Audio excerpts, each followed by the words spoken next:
औज़ुबिल्लाहिमिनश्शैतानिर्रजीम बिस्मिल्लाहिर्रहमानिर्रहीम। अस्सलाम वालेकुम वरहमतुल्लाहि वबरकातुहू। नाज़रीन, मैं हकीम नासिर आप सबको खुशामदीद कहता हूँ काफ़िला अखलास में।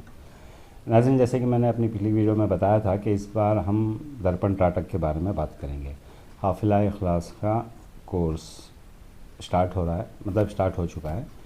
इसके अंदर जो पहली वीडियो हम बनाएंगे वो शीशा बीनी दर्पण त्राटक मिरर गेजिंग के ऊपर वीडियो बनाएंगे। लेकिन हाफ़िला अखलास कोर्स के अंदर गेजिंग के ऊपर ये पहली वीडियो है, लेकिन हाफ़िला अखलास में ये गेजिंग के ऊपर पहली वीडियो नहीं है। जो कोई भी हमारी ये वीडियो पहली बार देख रहे हैं वो प्लीज़ डॉट गेजिंग को एक बार देख लें, क्योंकि ये गेजिंग का 5th स्टेज है। डॉट गेजिंग के अंदर 4 स्टेजेस हैं। डॉट के 4 साइजेस हैं, जिसमें लास्ट साइज़ है 5 रुपए के सिक्के का साइज़। ये लास्ट साइज़ है। अगर आप ये चारों स्टेज से गुज़र चुके हैं तो आपको शीशा बीनी मिरर गेजिंग करना है। अगर आप वो चारों स्टेज से नहीं गुज़रे हैं तो आपको इससे फ़ायदा पहुंचना मुश्किल है। देखिए, असल में प्रैक्टिसेस जो करवाई जाती हैं ना, हमारे बुज़ुर्गों ने जो हमसे प्रैक्टिसेस करवाई, असल में होता क्या है कि बहुत सारे लोग उनको एक ही प्रैक्टिस काफ़ी होती है। कोई भी एक प्रैक्टिस, जैसे कि कोई हफ्से दम से ही कामयाबी की तरफ चला जाता है, कोई दर्पण त्राटक से ही कामयाबी की एक, यानी कोई डॉट गेजिंग से ही बहुत दूर तक चला जाता है। असल में विजन को प्रॉपर करना, कॉन्शियस माइंड को ठंडा करना और सबकॉन्शियस माइंड को कमांड देना सीखना चाहिए हमें। जब तक हम सबकॉन्शियस माइंड को ठंडा नहीं करते, मैं इंशाल्लाह माइंड के ऊपर और ब्रेन के ऊपर एक वीडियो बनाऊंगा जिसमें आपको ये बात अच्छी तरह से समझ में आ जाएगी कि माइंड और ब्रेन में फ़र्क क्या है, सबकॉन्शियस और कॉन्शियस माइंड क्या है। तो सबकॉन्शियस माइंड को कमांड देना, ये सबकॉन्शियस माइंड को आप डायरेक्टली कमांड तब तक नहीं दे सकते जब तक आप कॉन्शियस माइंड को ठंडा नहीं करते। इंशाल्लाह मैं इसके डिटेल्स आखिर में नेक्स्ट एक वीडियो बनाऊंगा, जिसके अंदर मैं कॉन्शियस माइंड और सबकॉन्शियस माइंड के ऊपर बात करूंगा, माइंड एंड ब्रेन के ऊपर मैं बात करूंगा। लेकिन इस वक्त जो हम वीडियो बना रहे हैं इसके अंदर मैं सिर्फ दर्पण त्राटक किस तरह की जाती है और इसके बारे में मुख्तसर सी बात करूंगा, और इंशाल्लाह मुख्तसर से फ़ायदे भी बताने की कोशिश करूंगा। बट मेन इंटेंशन है दर्पण त्राटक, शीशा बीनी, आईना बीनी, मिरर गेजिंग किस तरह की जाती है, मिरर गेजिंग किस तरह करते हैं, इसके ऊपर ही हमारी बात होगी। तो अगर आप हमारी ये वीडियो पहली बार देख रहे हैं तो आप पहले डॉट गेजिंग की वीडियो देख लें, जो हाफ़िला अखलास के प्रोटोकॉल के अंदर ये वीडियो मौजूद है, और त्राटक की एक प्लेलिस्ट में भी ये वीडियो मौजूद है, जिसके अंदर आपको सबसे पहले स्टार्ट करने से पहले बिगनिंग डॉट गेजिंग से ही होती है। गेजिंग की जो प्रैक्टिस है वो डॉट गेजिंग से ही स्टार्ट की जाती है, उसके बाद में ही स्टेजेस आगे आगे बढ़ते हैं। डॉट गेजिंग के अंदर 4 स्टेजेस हैं, यानी डॉट के 4 साइजेस हैं। ये एक साइज़ एक स्टेज है। इसी तरह आपको ये चारों स्टेज क्रॉस करने हैं, उसके बाद में आपको मिरर गेजिंग पर आना है। देखिए, जनरली मिरर गेजिंग के अगर छोटे से बहुत सारे फ़ायदे हैं। बहुत सारे फ़ायदे तो मैं जानता भी नहीं, और बहुत सारे फ़ायदों को मैंने एक्सपीरियंस भी नहीं किया है। हर गेजिंग प्रैक्टिस के बहुत सारे फ़ायदे होते हैं। तो जनरली क्या होता है, जो लोग मार्केटिंग फील्ड में हैं, और स्पेशली हम यहाँ पर अमलियात के बारे में ज़्यादा बात करते हैं और अमलियात सीखने की कोशिश करते हैं, तो अमलियात की फील्ड में ये एक बहुत अहम प्रैक्टिस है। एक तो अपनी इस्तिदराजी क़ुव्वतों को अनलीश योर पावर, हमारी पावर को अनलीश करता है। सेकेंडरी इसके अंदर सबसे बड़ा फ़ायदा क्या है, long distance healing, photographic healing, visualisation में बहुत मदद करता है। जनरली अगर आपने इसके अंदर कामयाबी हासिल कर ली तो लॉन्ग डिस्टेंस हीलिंग जो होती है कि कोई मरीज़ दूर बैठा है और आपको उसका इलाज करना है, या फिर फ़ोटोग्राफ से आपको किसी का इलाज करना है, तो उसके अंदर इसमें बहुत मदद मिलती है। जनरली हर एक फील्ड के अंदर कामयाबी इसमें इस तरह से मिलती है, जैसे कि मार्केटिंग फील्ड के जो लोग हैं और जिनको क्राउड फियर होता है, स्टेज फियर होता है, स्पीक कि जैसे ही वो स्टेज पर जाते हैं ना तो हड़बड़ा जाते हैं। जितना भी वो प्रैक्टिस किए हुए हैं, सीखे हुए हैं, जैसे स्टेज पर आते हैं चले जाते हैं। और मार्केटिंग फील्ड के लोग जिनको अक्सर और पेशतर लोगों से बात करना पड़ता है, लोगों के सामने प्रेजेंटेशंस देना पड़ता है, अपना प्रोडक्ट के बारे में बताना पड़ता है, ऐसे लोग को अंदर एक घबराहट होती है, एक डर जैसा होता है। वो जैसे ही कस्टमर के सामने आते हैं तो उनकी बोलती बंद हो जाती है। ऐसे लोगों को ये बहुत मदद करता है स्पेशली। तो आइए हम जानते हैं दर्पण ट्राटर किस तरह किया जाता है। पहले तो आपको डॉट गेजिंग के चारों स्टेज क्रॉस करना है और ये 5th स्टेज है गेजिंग की। तो सबसे पहले आपको क्या चाहिए, 7x5 का एक मिरर चाहिए, 7x5 इंच का एक मिरर चाहिए, आईना, शीशा, जो जिसकी फ्रेम लैविश ना हो। जैसे होती है ना शीशों की फ्रेम एकदम डिज़ाइन कलरफुल लैविश, साइड में फ्रेम जो होता है, सिंपल फ्रेम हो और जितना छोटा हो उतना बेहतर है। सिंपल एक मिरर ले लें जो 7x5 का हो, उसको दीवार पे लगा दें। जहाँ पर आप बैठे हैं बिल्कुल आपके चेहरे के सामने होना चाहिए, 2.5 से 3 फीट की दूरी होनी चाहिए। ये सेम डॉट गेजिंग की तरह ही है, वहाँ पर हम डॉट को देखते हैं और यहाँ पर हम आईने को देखते हैं, इतना ही फ़र्क है इसके अंदर। तो सेम उसको अपने सामने लगा लें, 2.5 से 3 फीट की दूरी होनी चाहिए, और लाइट जिससे आपका चेहरा क्लियरली दिखाई दे, एकदम ओवर भी ना हो और एकदम धीमी भी ना हो, जिससे आपको आँखों पर स्ट्रेन पड़े। एक और दूसरी बात, लाइट बिल्कुल चेहरे के सामने ऑपोजिट या फिर मिरर के ऑपोजिट ना हो कि उसका रिफ्लेक्शन आपकी आँखों पर पड़े, साइड बाय साइड हो। आप समझ गए होंगे मैं क्या बोल रहा हूँ कि लाइट एकदम चेहरे पे ना लगे और मिरर पर ना लगे लाइट, और उजाला इतना हो कि आपको अपना चेहरा क्लियर से दिखाई दे। तो 7x5 का मिरर लें और उसको 2.5 से 3 फीट की दूरी में, देखिए थोड़ी बहुत डिस्टेंस ऊपर नीचे हो जाएगी तो कुछ फ़र्क नहीं पड़ता, आपको अपना चेहरा क्लियरली दिखाई देना है। आप और क्लोजअप में भी आ सकते हैं और आप दूर भी जा सकते हैं। आपकी डॉट गेजिंग के वक्त में बहुत से लोगों ने मुझे इंचेस में साइज़ पूछा था। यार प्लीज़, थोड़ा बहुत ऊपर नीचे चलता है, आप खुद अंदाज़ा लगाकर ये सारी चीज़ें कर लेना चाहिए आपको। तो 2.5 से 3 फीट की दूरी हो और आप आराम से कंफर्टेबल पोजीशन में बैठ जाएं। बैठने के बाद में थोड़ी 7 से 9 बार हफ्से दम करें संजीवनी प्राणायाम, जो कि उसको किस तरह किया जाता है ये भी हमारे काफिला क्लास के प्रोटोकॉल में मौजूद है। देखिए डॉट गेजिंग ही काफ़ी है जो बहुत दूर तक, अगर हम दिल से इसके ऊपर जब मेहनत करते हैं तो बहुत दूर तक लेकर चले जाती है, हर फील्ड में काम आती है। उसके अलावा हफ्से दम और भी जीनियस है।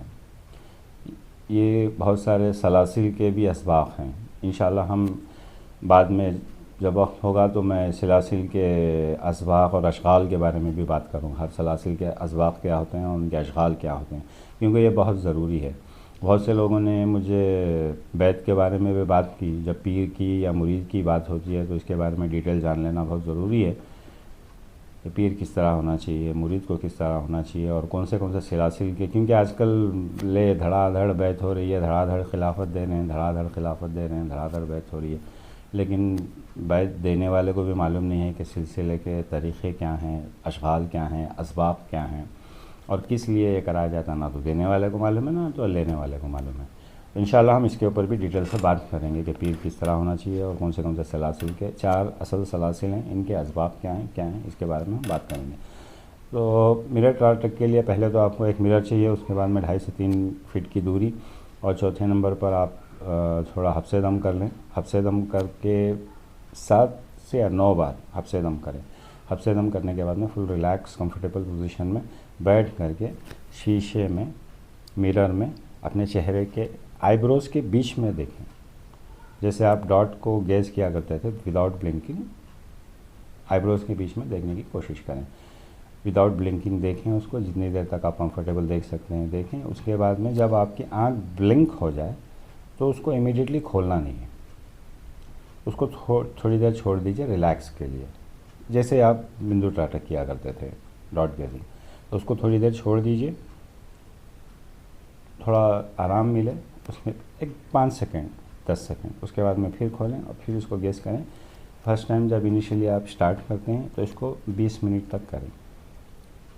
इसके बहुत सारे स्टेजेस हैं, चेंजेस आते हैं जब आप देखते रहते हैं इसके अंदर, तो कुछ दिनों के बाद में ऐसा होता है कि चेहरा एकदम ब्लर हो जाता है धुएं की तरह।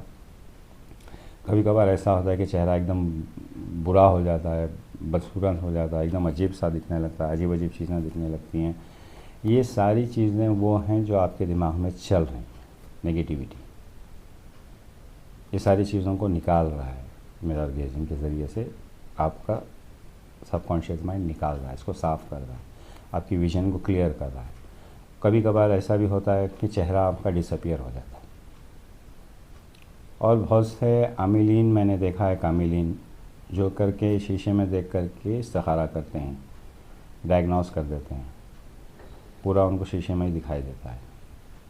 शीशे में देख करके कुछ लोग तो बस आंखें बंद करके डायग्नोस कर लेते हैं, नाम से पता चल जाता है, कपड़ा माप कर भी डायग्नोस करते हैं। बहुत से माहिरीन जो शीशा भी नहीं, मिरर गेजिंग में माहिर हैं, वो सिर्फ शीशा देख कर ही शीशे में उनको पूरा दिखता है, यानी विजन सामने जैसे पिक्चर चल रही है ऐसा दिखता है। तो ये सारी चीज़ें होती रहती हैं, आप उसको इग्नोर करें और इसको करते रहें। और भी आगे मैं बताते रहूँगा कि इसके अंदर क्या क्या चेंजेस आते हैं। फाइनली आकर के एक साइलेंट स्टेज पर भी आ जाता है, और एक स्टेज ऐसा भी आता है कि शीशा बिल्कुल क्लियर हो जाता है, डिसअपियर, आपका चेहरा भी नहीं दिखाई देता उसके अंदर, ना धुआं ना कुछ, बस क्लियर हो जाता है। एक स्टेज ऐसा भी आता है। तो आपको क्या करना है, 7x5 का मिरर लेना है, 2.5 से 3 फीट की दूरी पे बैठना है, और कमरे में इतनी ब्राइटनेस हो कि आपका चेहरा आपको क्लियरली दिखाई दे। शुरू करने से पहले आप कम से कम 7 से 9 बार हफ्से दम करें, और उसके बाद में ब्रॉड गेजिंग स्टार्ट करें। मेरी तरफ से आप सबको इजाज़त है, आप सब इसको प्रैक्टिस करें। अमलियात की फील्ड में कामयाबी हासिल करने के लिए इन इस्तेज़ाराई क़ुव्वतों को हासिल करना बहुत ज़रूरी है। This is the first stage. पहले हम इस्तेज़ाराई क़ुव्वतों को, यानी जो अल्लाह ताला ने जो खूबियाँ हमारे अंदर रखी हैं, इसको हम अनलीश करते हैं, इन सारी एनर्जीज़ को और पावर्स को अनलीश करते हैं, इसको बाहर निकालते हैं। उसके बाद में आकर के साइमल्टेनियसली कॉन्शियस माइंड को ठंडा किया जाता है। सबकॉन्शियस माइंड में कमांड किस तरह दी जाती हैं, ये इसमें ऑटोमेटिकली हमें पता चलता है। सबकॉन्शियस माइंड एक ऐसी चीज़ है जिसके अंदर कमांड ये आइडियाज़ नहीं देता, ये आइडियाज़ लेकर एग्जीक्यूट कर देता है। कॉन्शियस माइंड आइडिया देता रहेगा आपको, ऐसा करेंगे, वैसा करेंगे, ये करेंगे, वो करेंगे, वो करेंगे। इसको ठंडा करना बहुत ज़रूरी है। ये आपका असल नफ्स है बातिनी तौर पर, तो इसको ठंडा करना बहुत ज़रूरी है। ख्वाहिशात के पीछे भगाना, है सारा काम इसी का होता है। जब सब कॉन्शियस माइंड जब ठंडा हो जाता है तो इंसान बिल्कुल शांत हो जाता है। और जैसे ही आप करेंगे, एक 8-9 दिन में आप देखेंगे आपका चेहरा इतना ब्राइट हो जाएगा, इतना अट्रैक्टिव हो जाएगा, नूर जिसे कहते हैं ना, फैज़ जिसे कहते हैं, बहुत ही खूबसूरत लगने लगेगा। लोग सेकंड लुक देंगे आपको, और माशाल्लाह चेहरे के अंदर बहुत सारी खूबियाँ आ जाएंगी। ये एक एंटी एजिंग भी है, इसमें चेहरा कभी भी आपको एकदम फ्रेश, बहुत अच्छा दिखाई देता है। तो मेरी तरफ से आप सबको इजाज़त है, पर्सनली कोई इजाज़त लेने की ज़रूरत नहीं है। जो भी काफ़िला इखलास कोर्स ज्वाइन करना चाहते हैं वो सबके लिए है, ये फ्री है। इस वीडियो को बनाने से पहले बहुत सारे मेरे दोस्तों से मैंने डिस्कस भी किया। काफ़िला इखलास कोर्स स्टार्ट करने से पहले बहुत सारे मेरे चाहने वालों ने मुझे मैसेजेस भी किए, व्हाट्सअप मैसेजेस भी किए, कॉल्स भी किए, और कहा कि हज़रत लाखों रुपए चार्ज कर रहे हैं, अमलियात course, healing course, this course, that course, ऐसा ऐसा करके, बल्कि पाउंड्स में, डॉलर्स में चार्ज कर रहे हैं लोग, जबकि वो यही बता दें जो आप बता रहे हैं। जैसे मैंने कहा आईना बीनी मिरर गेजिंग, जो मेरी वर्ड निकली थी लास्ट वीडियो में, उसी पर बहुत सारे लोग चौकन्ने हो गए, क्योंकि वो लोग पैसे देख करके बहुत जगह पर क्लासेस अटेंड कर चुके हैं। तो उन लोगों ने भी मुझसे आजकल वो मेरे रास्ते में हैं, उन लोगों ने भी मुझसे कांटेक्ट किया और कांटेक्ट करके बताया कि हज़रत लाखों रुपए चार्ज किया जा रहा है और यही चीज़ें सिखाई जा रही हैं, आप चार्ज नहीं कर रहे हैं और आप ये सिखा रहे हैं, आप बेसिकली थोड़ा सा एक अमाउंट ले लें जिसमें सबका इंटरेस्ट हो। मैंने कहा कि देखो भाई, दीन इस्लाम की एक बेसिक पॉलिसीज़ हैं, बहुत प्यारे ढंग से हमें डेमोक्रेसी सिखाता है दीन इस्लाम, और ये हज़ारों साल से चलता हुआ आ रहा है, जिसको फितना दज्जाल ने डिस्ट्रॉय कर दिया है। मैं चाहता हूँ कि इसको फिर रिवाइव किया जाए। जैसे कि इस्लाम के अंदर कहा जाता है classless stateless society, where the wealth should be distributed equally. The education should be free for all, ना छोटा ना बड़ा, सब एक, ना बंदा रहा ना बंदे नवाज, एक सफ़ में खड़े हो गए महमूद व अयाज। अल्लामा इकबाल का अशार है कि यहाँ पर कोई बड़ा नहीं है, कोई छोटा नहीं है, सब एक हैं अल्लाह की नज़र में, सारे बंदे एक हैं। No higher caste, no lower caste, ना पैसे वाले को इज़्ज़त दी जाएगी, ना गरीब को ठुकराया जाएगा। यह हमारा इस्लाम सिखाया जाता है। जहाँ पर दौलत इक्वलेंट सब में बांटी जाएगी, जैसे कि ज़कात का हमारे यहाँ तरीक़ा है, सदक़े का हमारे यहाँ तरीक़ा है कि कोई मोहताज ना रहे, सबको मिलता है, सारे के सारे इक्वलेंट हो जाएं। उसी तरह एजुकेशन जो है, तालीम जो है, ये हज़ारों साल से दीन इस्लाम में फ्री पढ़ाई गई थी। यही चीज़ फितना दज्जाल की फ़ौज को सिखाया गया था, लेकिन इस चीज़ को ख़त्म करने के लिए कॉलोनियलिज़म को लाया गया। कॉलोनियलिज़म को लाने के बाद में अपना एक एजुकेशन सिस्टम को स्टार्ट किया गया, जिसको इन लोगों ने आज ऐसी हालत कर दी है कि हर कोई एजुकेशन हासिल करना बहुत मुश्किल है। क्या कभी आपने सुना है, देखिए मदारिस में भी जो आजकल जो फ़ीस चार्ज करते हैं ना, मंथली चार्जेस जो करते हैं मदारिस के अंदर, वो भी आकर के ये 80s और 90s के बीच में स्टार्ट हुआ है। आप 80s के नीचे के जितने भी मदारिस देख लें, एक भी मदारिस के अंदर फ़ीस के नाम पर पैसे नहीं लिए जाते थे, डोनेशन के नाम पे कुछ नहीं लिया जाता था। इधर तक के बुजुर्गान दीन अब ठुड्डियाँ पकड़ते थे वालिदैन की और कहते थे कि आप अपना बच्चा दे दो, हमें काफ़ी है। पेट पर पत्थर बांध करके भूखे रह करके मदारिस के अंदर तालीम दी गई है। क्या आपने कभी सुना है खानखा में इतने चार्ज किए जाते थे? किसी खानखा की इतनी फ़ीस थी, किसी खानखा की इतनी फ़ीस थी?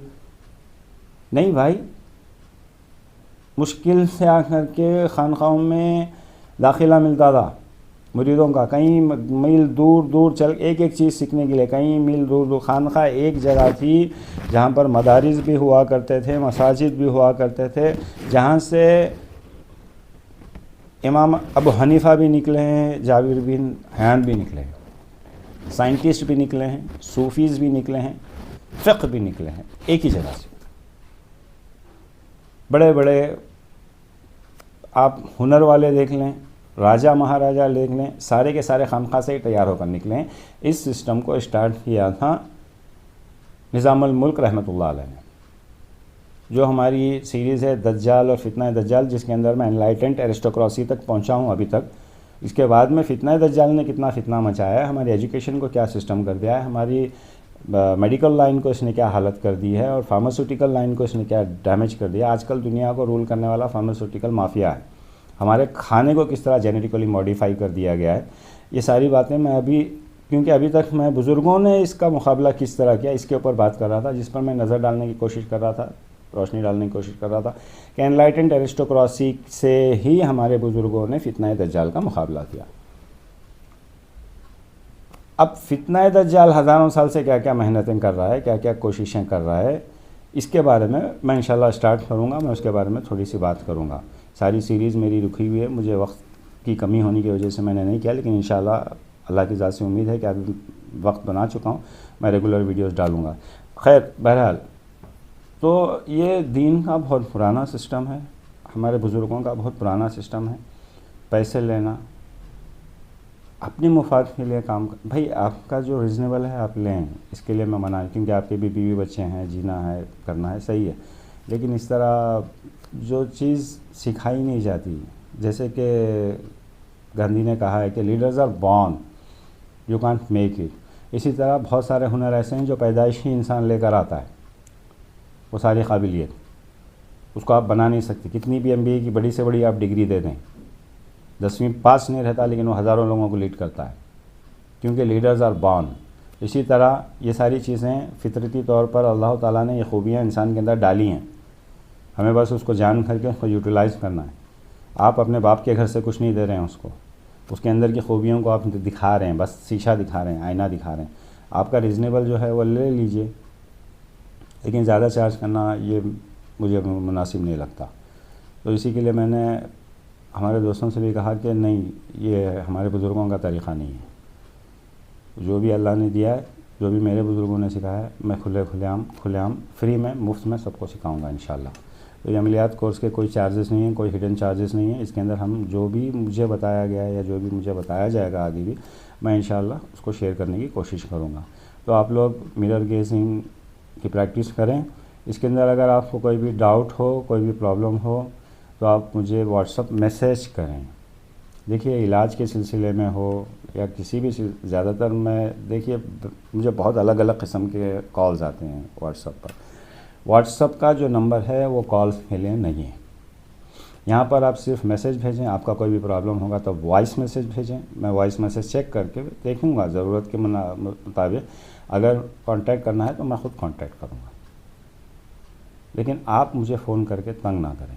और बैत इस्लाह मैं नहीं करता, बैत इस्लाह के बारे में मुझे कॉल ना करें। जनरली बात करने की ख्वाहिश के ऊपर भी बहुत से लोग डिस्टर्ब करते हैं फ़ोन कर करके। अब बताएं मैं किस किस को बात करूं और किस किस को मैं सेटिस्फाई करूं। तो प्लीज़ अगर आपको कोई डाउट है, कोई प्रॉब्लम है, तो आप व्हाट्सएप से मैसेज करें, मैं इंशाल्लाह उसको रेक्टिफाई करने की कोशिश करूँगा। रीज़नेबल हो क्वेश्चन, सवाल जो हो रीज़नेबल हो। बेहुदा हो, बचकानी सवाल हो तो दिल भी नहीं करता जवाब देने के लिए। तो खैर इजाज़त दें। अस्सलाम वालेकुम रहमतुल्लाहि व